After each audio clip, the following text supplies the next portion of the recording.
right. Welcome, ladies and gentlemen, to Dion's Daily Dose for Wednesday, August 19th.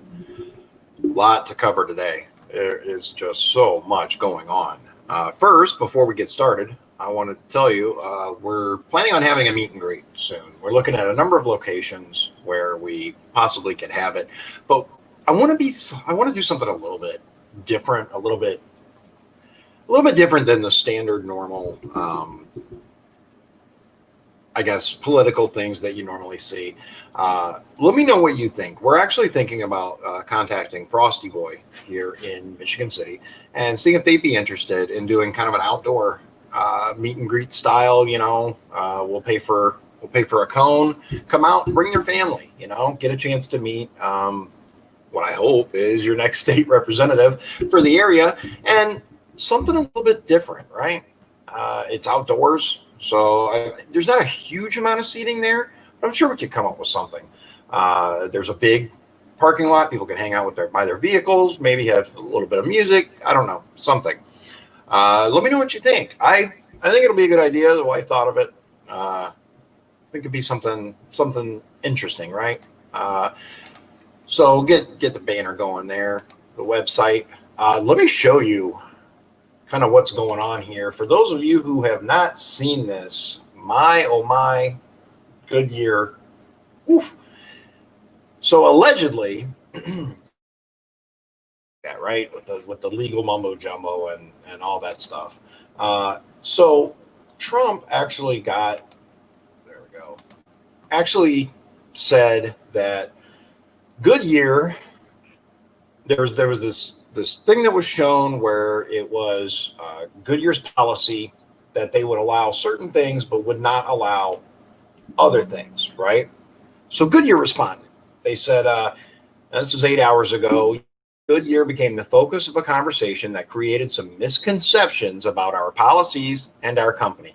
Goodyear has always wholeheartedly supported both equality and law enforcement and will continue to do so. Now, here's what I would like you to focus on, ladies and gentlemen. I'm going to read this statement to you. You think, does this sound like a statement that is saying, no, we would not do that? A message from Goodyear to our customers, partners, and associations that created some misconceptions about our policies and our company. For those not aware, a widely circulated image sparked a strong reaction, and we wanted to take the opportunity to provide some important context to the visual and our policies. First, the visual in question was not created or distributed by Goodyear corporate, nor was it part of a diversity training class. To be clear on our long-standing corporate policy, Goodyear has zero forms of harassment or discrimination. To enable a work environment free of those, we ask that associates refrain from workplace expressions in support of political campaigning for any candidate or political party, as well as similar forms of advocacy, here's the important part, ladies and gentlemen, that fall outside the scope of racial justice and equity issues. Second, we appreciate the diverse viewpoints of all of our more than 60,000 associates, which are at the heart of many of the policies we establish. Fostering an inclusive, respectful workplace is important to establish teamwork and build culture, which is another reason we ask associates not to engage in political campaigning of any kind in the workplace for any candidate, party, or political organization. Third and finally, Goodyear has always wholeheartedly supported both equality and law enforcement and will continue to do so. These are not mutually exclusive. We have heard from some of you that believe Goodyear is anti-police after reacting to the visual. Nothing could be further from the truth. And we have the utmost, this is important. So whoever did this doesn't even have proper English. The utmost appreciation for the vital work police do on behalf of our shared communities. This can't be said strongly enough. Now, here is the important part of this that I want people to really realize. Well, number one, let me show you again. If you'll notice, let's go down to the tweet here. Let's go back. If you click on it, this is important. Who can reply?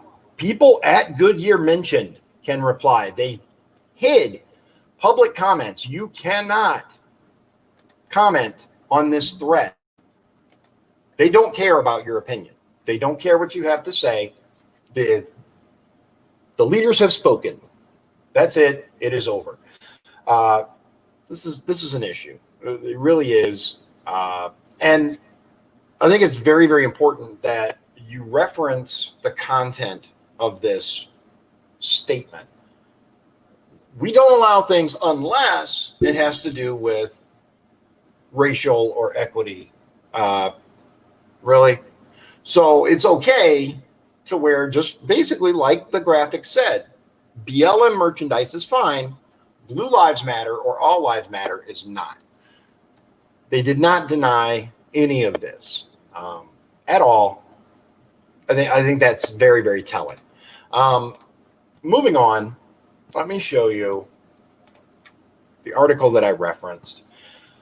So DNC delegates drop under God from Pledge of Allegiance. At least 2 caucus meetings at this week's Democratic National Convention began with recitations of the Pledge of Allegiance that omitted the phrase under God. 2 videos posted online, one for the person kicking off a Muslim meeting and the other starting for an LGBT meeting, showed the pledge being recited incompletely. Quote, I pledge allegiance to the flag of the United States of America and to the republic for which it stands, one nation, indivisible, with liberty and justice for all, Delegate A.J. Durrani said at the start of the DNC of Muslim Delegates and Allies Assembly.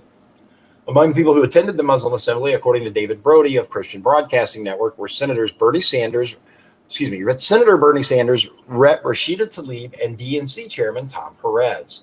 Mr. Brody posted both videos on Twitter on Wednesday, the second of which featured an unnamed person beginning the gay assembly, the LGBT assembly, right? In that video, the pause surrounding the part of the pledge that includes the phrase under God is much longer and more deliberate than in Mr. Durrani's recitation.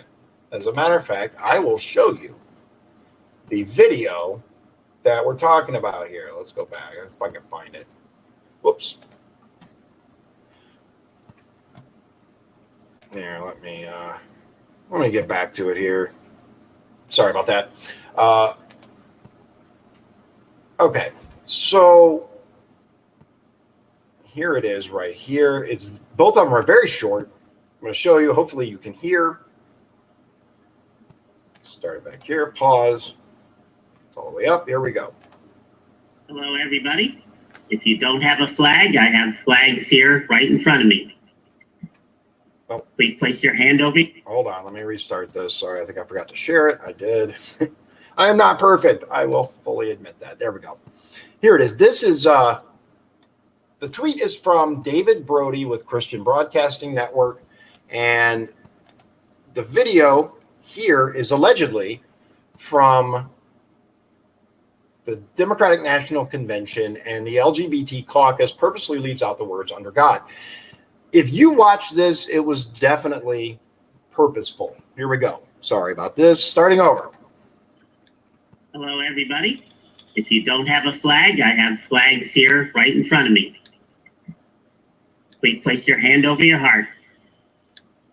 I pledge allegiance to the flag of the United States of America and to the republic for which it stands, one nation, indivisible, with liberty and justice for all. Now, that was a pretty deliberate and awkward pause. Why? That's my... We can also argue the other side, right? Is it religious freedom if we demand someone say under God? I don't know. But I will say that if you're going to recite the pledge, doesn't it stand to reason that you would recite the full pledge, or just don't recite it at all? Does leaving out parts of the pledge, is that okay? The Pledge of Allegiance has been the same for many, many years. Let's actually reference. I shared it here. There's actually a couple of articles that I shared on the initial post. I will, let's see if I can get this link for you here so that you can see what I'm talking about. Nope.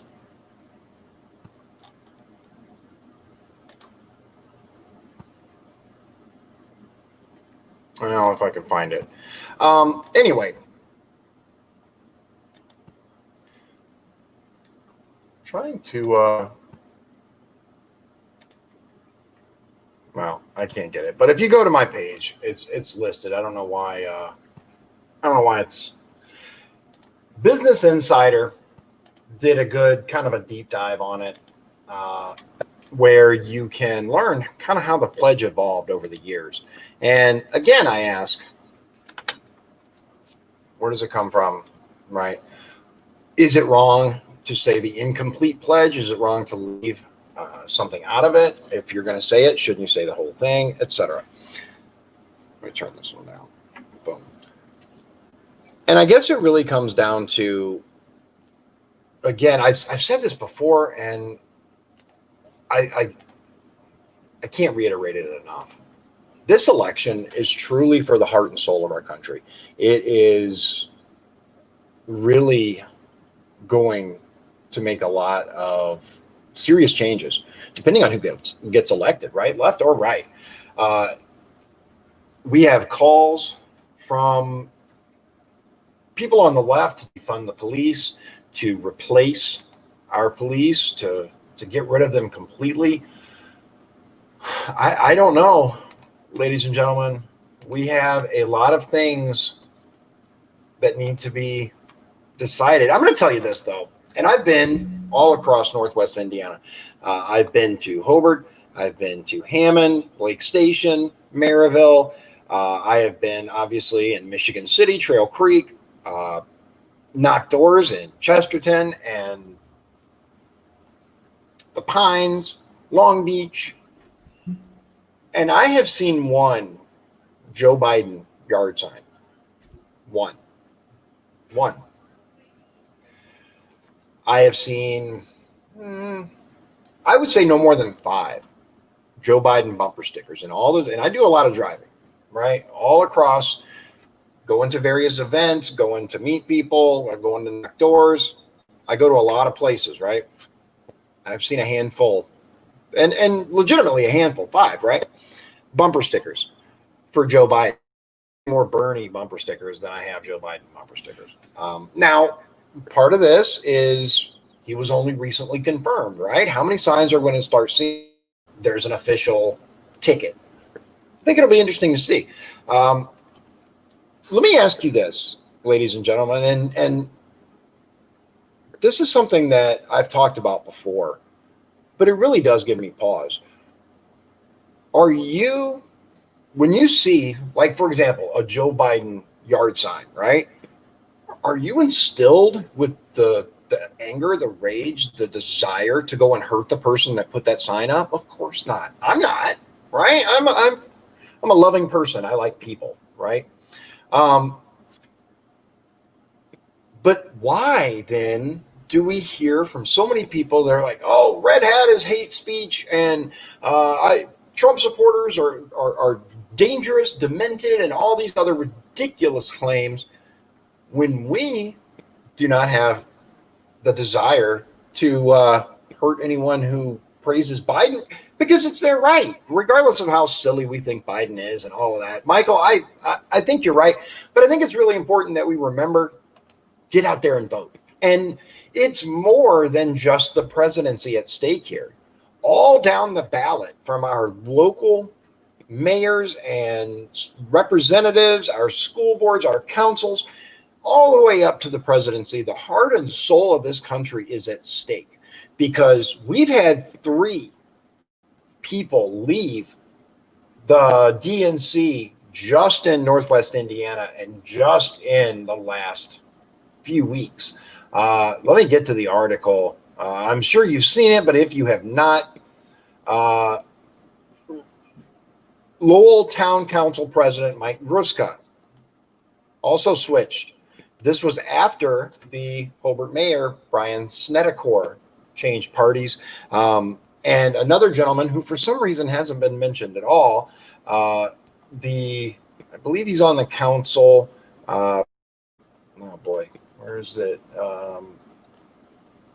I can't think of his last name right now, but I'm trying to have him on. I want to talk to him because he was actually the one who led the charge in Hobart from changing parties. And we're seeing it all across the nation because This party has gone so far left. They are even leaving out under God from the Pledge of Allegiance.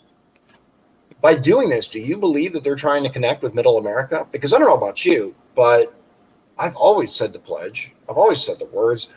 I've never thought about changing it. I've never thought about altering it or leaving certain parts out or anything like that. But I'm not seeing the kind of numbers that these polls are saying. I'm just not seeing the support there. I'm not seeing the bumper stickers. I'm not seeing the Biden flags. I'm seeing Trump flags. I'm seeing organized groups of Trump supporters that are getting together and saying, this is our America. And look, racism should be condemned in any and every form. Yeah, and I can see that. Michael brings up a good point. There's a lot of people like me, talking about him, that don't need to get the MAGA flags, hats. I have one Trump shirt that I haven't worn yet. The number one reason why I voted for Trump is because I knew it would anger the left. And you know what? There are many, many people that feel that way because I am tired of cancel culture. I am tired of people who say you can't say that, you can't think that, you can't feel that. And we're seeing a massive amount of pushback from middle America on those very ideas. And it's what got Trump elected in 2016. And I believe it's what's going to get him elected again.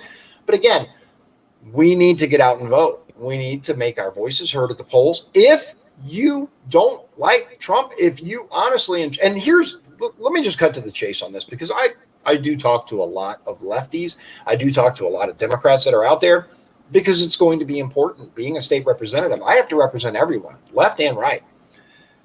But I've talked to them and I've said, do you honestly believe that Biden would make a good president? Or are you voting because, quote, anyone but Trump? And overwhelmingly, the answer is anyone but Trump. So we're seeing that once again, a vote is driven by hate. They hate Donald Trump so much that they are willing to vote for literally anyone other than him. I mean, doesn't this bother people? Really stop and think about it. Doesn't it bother these people that I've heard people say, and unfortunately, I believe them. I would vote for a baboon before I voted for Trump. I would vote for a toddler before I voted for Trump. Regardless of how you feel about the president, can we agree just for a moment that a toddler would do a worse job as president? I mean, let's be real here. I know there's anger. I know there's frustration. I know there's, Trump said something and he hurt my feelings. I get that. But I mean, we could spend hours talking about what Biden said and what Biden did. And there's actually a really funny video that I shared to a couple of people. It's the Come On Man remix. And it really is just the most inane thing said over and over and over. I could post videos of just insanity of the things that he said. But we won't go there. Maybe another video. But it bothers me to the deepest level that we have people that are making decisions about the future of this country based on, I don't like what he said. Because that's legitimately what it comes up. That's the core of it, the crux of it. Show me on the doll where the bad man said something that hurt your feelings, right? Show me on the doll where he hurt you. Let's be real. Let's be adults here, and let's look at the accomplishments. One of these days, very, very soon, I'm actually going to do a deep dive onto all of the things that Trump has done that has benefited this country. And to be fair, I'll do a video of the things that I believe that I don't agree with that he's done. One of those things is bump stock, and there's a couple others, right? The whole take the guns first and, sort it out in court. I don't agree with that, right? And the people who don't like Trump, who believe that he wasn't a good Second Amendment president, I would like to counter with Beto. Beto O'Rourke has been asked by the Biden administration to be in charge of gun policy. Need I say more? Trump is not perfect. He is far from perfect, but he has never said, "Hey, buddy, Donovan over here." There he is. He has never appointed someone that has openly called for gun confiscation. I mean, widespread, right? But we all saw what Beto said, and I have people that are like that tell me, "Oh, he's been kicked to the side," right? I don't see how he's kicked to the side when he was asked to be a part of the administration. But that aside, I have not seen near the support, the honest support for Biden as a candidate, other than I hate Trump so much that I want to vote for Biden. I'm not seeing these people coming out and saying, this is why Joe Biden would make a good president, and listing the reasons he's done this and this and this. If you look at his history of voting, at his history of public statements, the man's a liar. He deeply offends me as a person. The way that he looks at kids, the way he touches kids is sickening. Dave, you're absolutely right. It would be a very short video to show what Biden has done right. I agree. Yeah. What's up, dude? Do you need something, or are you just hanging out? You can sit down if you want. Who needs a chair when you got legs like these? Fair enough. There are just we could go into it for days and hours, right? But just remember, ladies and gentlemen, it is absolutely important now more than ever that you get out and you vote. And you can vote. Let's focus on just my election for a moment. You can vote for someone who has shown that they have a disinterest in every other area than Michigan City, because I've talked to people in the Pines. I've talked to people in Chesterton. I've talked to people in Long Beach. I've talked to people in Westville. And they have all said, yeah, I've written letters, I've called, I've tried to communicate, and I never hear back. I never hear anything.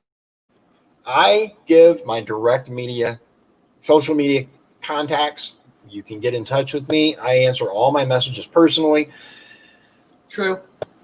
And unfortunately, if we vote for the incumbents, we're voting for people who are part of the problem, especially in this particular race. We are voting for someone who has had the opportunity over the last 2 years to show they're part of the solution, and they have not. They have shown they're part of the problem. They have voted against cheaper health care for Hoosiers. They have voted against the local economy and voting against blue chip. I think it's an easy decision, personally. I may not agree with you 100%. No one ever does, unless you run for office yourself. And that's something I would like to encourage everyone to do. I'm doing a series soon, a couple of videos, not many, on how to run for office. Because I've been asked by a couple of people, how do you do that, right? It's not as hard as you think. The hardest thing is navigating the rules. I will tell you, it's a lot harder to run for local and state offices than it is for federal. Did you know that you can run for Congress even with a felony conviction? Yeah. How frightening is that? On the other hand, think about it this way. We take away someone's right to vote when they're convicted of a felony, right? But we don't restrict their ability to run for federal office? Now, states obviously have a little more wiggle room. They can institute more policies. Most state offices have that have had a felony conviction. So Michael has a big comment. Let's see what he says. Look at Chicago, for example. All the violence that has occurred. The left say they just need a hug or some crap like that. You can't stop violence with love. There, I said it. LOL. You start off with diplomacy. It's already beyond that. I've told some of my acquaintances that are officers that people are going to start taking matters into their own hands. If Biden wins or Trump wins, the eventual outcome will be the same. There will be mass riots, mass violence. And the wife and I have actually talked about that. November is going to be scary for a lot, left or right.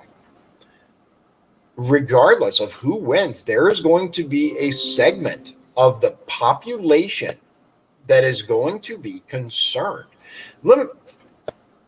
There have been very, very clear things that have been said. I don't have any direct quotes right now, but there have been people that have said publicly on Twitter, on news programs, that Trump supporters look the Project Veritas, right?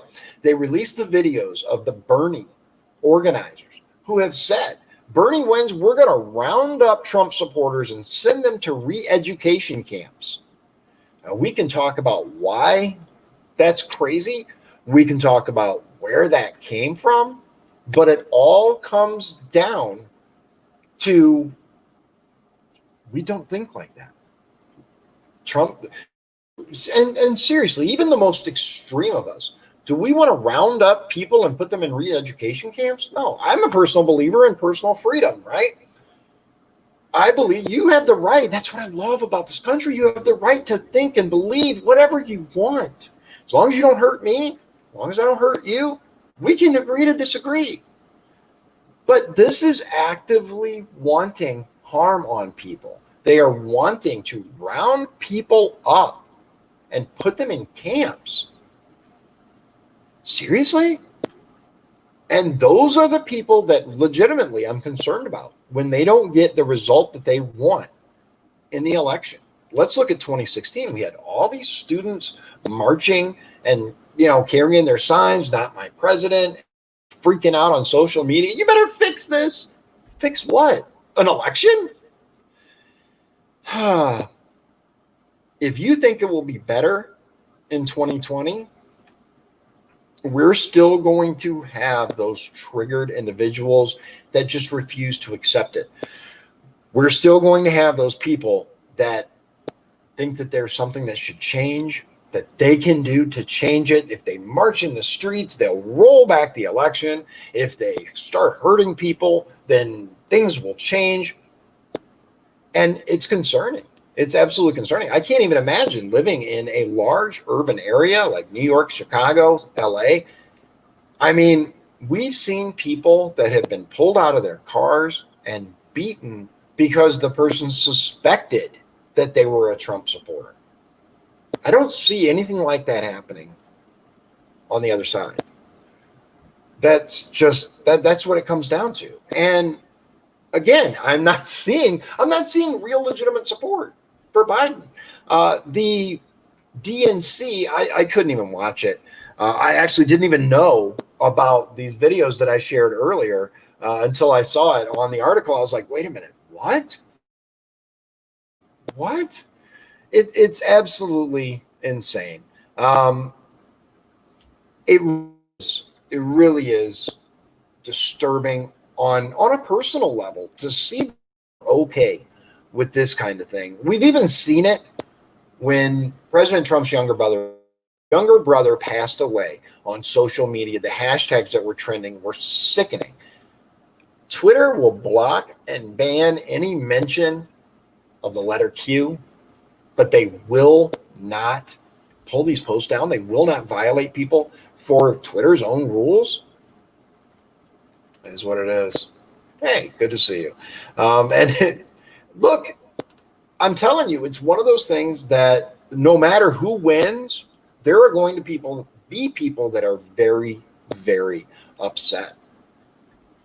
I'm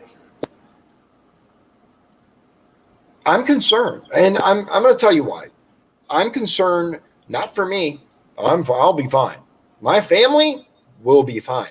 I'm concerned for those people who don't believe in defending themselves, who believe that letting people get away with everything is the way to reach them. The people that believe, well, you just need to talk to them, right? You just need to give them what they want, be okay. That's goes to the core of responsibility. And I've talked about responsibility before. We'll talk about it again.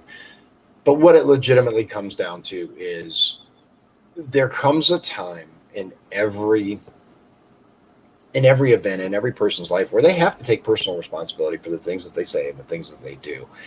And marching around a city, setting fire to stores, throwing things at police officers with the intention of injuring them is absolutely mind-boggling. It's mind-boggling that these mayors are letting people get away with it. Speaking of, one quick thing before we wrap it up, I want to show you something.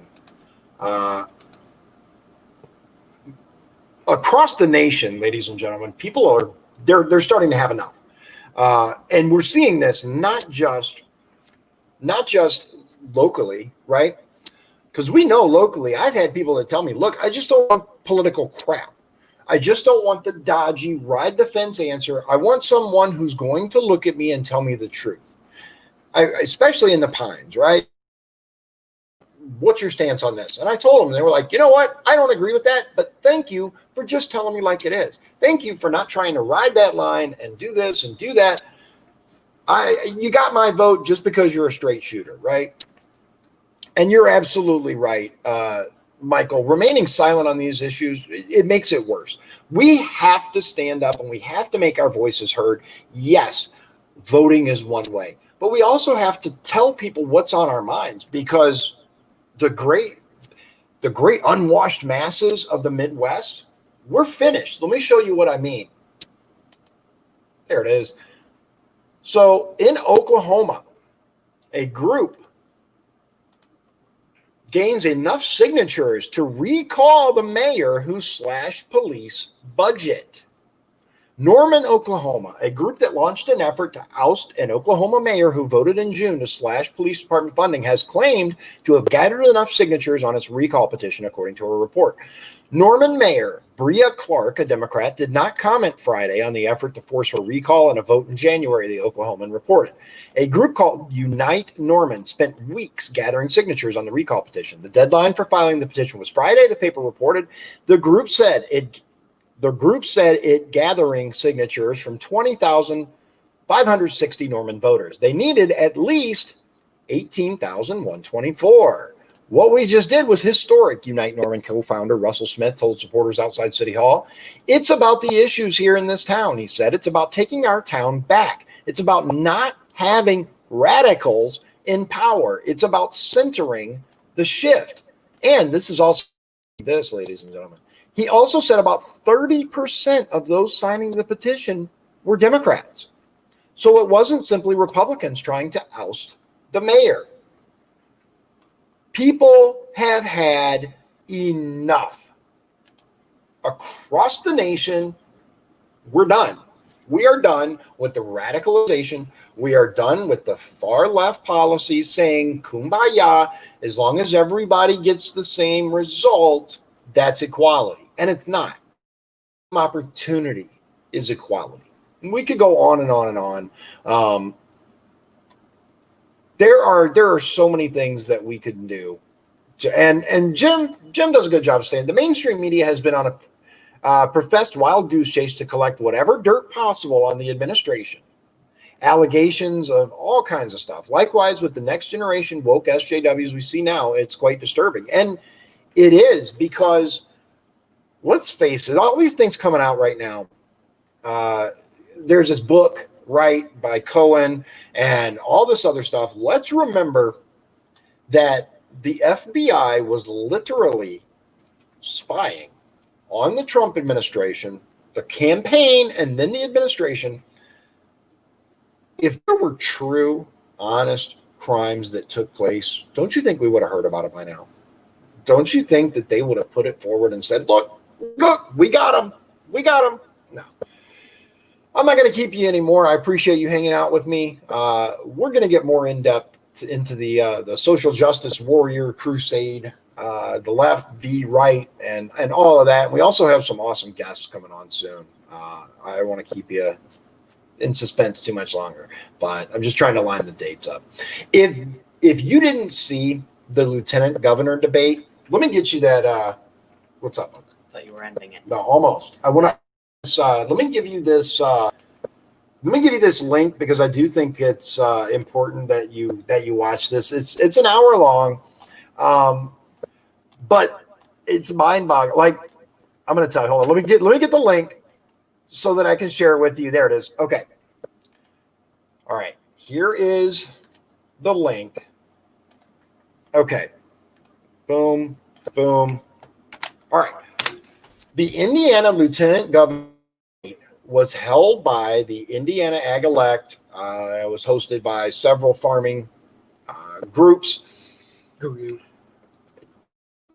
There were several things that were covered, and I will say props to them because they included William Henry, who's the Libertarian candidate for lieutenant governor.